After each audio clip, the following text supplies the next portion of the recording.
രാജ്യത്തിൻ്റെ വിലപ്പെട്ട മൂല്യങ്ങൾ സംരക്ഷിക്കുന്നതിനുള്ള തെരഞ്ഞെടുപ്പായാണ് ഈ തെരഞ്ഞെടുപ്പിനെ ഇന്ത്യയിലെ ജനങ്ങളാകെ കാണുന്നത്. നമ്മുടെ മതനിരപേക്ഷത, ജനാധിപത്യം, സ്വാതന്ത്ര്യം, ദേശീയോദ്ഗ്രഥനം, നമ്മുടെ ഒരുമയും ഐക്യവും, സർവോപരി ഭരണഘടന, ഇതെല്ലാം സംരക്ഷിക്കപ്പെടണമെങ്കിൽ ഈ തെരഞ്ഞെടുപ്പിൽ BJPക്ക് അധികാര തുടർച്ചയില്ലാതിരിക്കണം എന്ന നിലപാടിലാണ് രാജ്യത്തെ ജനങ്ങളാകെയുള്ളത്. ആ തരത്തിൽ BJPക്കെതിരെയുള്ള ഒരു വിധിയെഴുത്തായിട്ടാണ് ഈ തെരഞ്ഞെടുപ്പ് മാറാൻ പോകുന്നത്. നേരത്തെ മുതൽ BJPയെ സ്വീകരിക്കാത്ത സംസ്ഥാനമാണ് കേരളം. ഈ തെരഞ്ഞെടുപ്പിലും അതേ നില തന്നെയാണ് നമ്മുടെ സംസ്ഥാനത്തെ എല്ലാ മണ്ഡലങ്ങളും കൈക്കൊള്ളുക. എന്നാൽ BJP കേരള വിരുദ്ധ സമീപനമാണ് സ്വീകരിക്കുന്നത്. അതിൻ്റെ ഭാഗമായി BJP നേതൃത്വം കൊടുക്കുന്ന കേന്ദ്ര ഗവൺമെൻറ്റും കേരളത്തെ അവഗണിക്കുകയും കേരളത്തോട് വിവേചനം കാണിക്കുകയും ചെയ്യുന്ന കേരള വിരുദ്ധ സമീപനത്തിലാണ് നിൽക്കുന്നത്.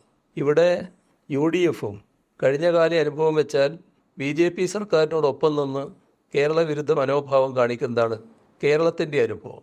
ഈ സാഹചര്യത്തിൽ കേരള വിരുദ്ധ മനോഭാവം കാണിക്കുന്നവർക്കെതിരെയുള്ള ശക്തമായ വികാരം കേരളത്തിലാകെ ഉയർന്നു വന്നിരിക്കുന്നു.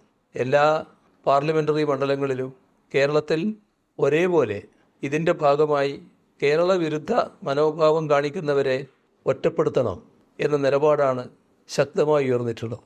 അതിൻ്റെ ഭാഗമായി 20 പാർലമെൻറ്റ് മണ്ഡലങ്ങളിലും LDFന് അനുകൂലമായ വലിയൊരു തരംഗം അലയടിച്ചുയരുകയാണ്. ഇതിൻ്റെ ഭാഗമായി എല്ലാ വോട്ടർമാരും നമ്മുടെ രാജ്യത്തിൻ്റെ നിലനിൽപ്പ് പ്രധാനമായി കണക്കിലെടുത്തുകൊണ്ട് തന്നെ നിലപാട് സ്വീകരിക്കുമ്പോൾ കേരള വിരുദ്ധ മനോഭാവം സ്വീകരിക്കുന്നവരെ ഒറ്റപ്പെടുത്തുക എന്ന നിലപാട് കൂടി അംഗീകരിച്ചു പോകേണ്ടതുണ്ട്. അതിൻ്റെ ഭാഗമായി LDF സ്ഥാനാർത്ഥികളെ ഓരോ മണ്ഡലത്തിലും വിജയിപ്പിക്കുന്നതിനായി ഓരോ മണ്ഡലത്തിലുമുള്ള LDF സ്ഥാനാർത്ഥിയുടെ ചിഹ്നത്തിൽ വോട്ട് രേഖപ്പെടുത്തി വലിയ വിജയം LDFന് സമ്മാനിക്കുക എന്നതാണ് പൊതുവെ ജനങ്ങളോടും വോട്ടർമാരോടും ഈ ഘട്ടത്തിൽ അഭ്യർത്ഥിക്കാനുള്ളത്. അതിനായി നമുക്ക് ഒന്നിച്ച് നീങ്ങാം.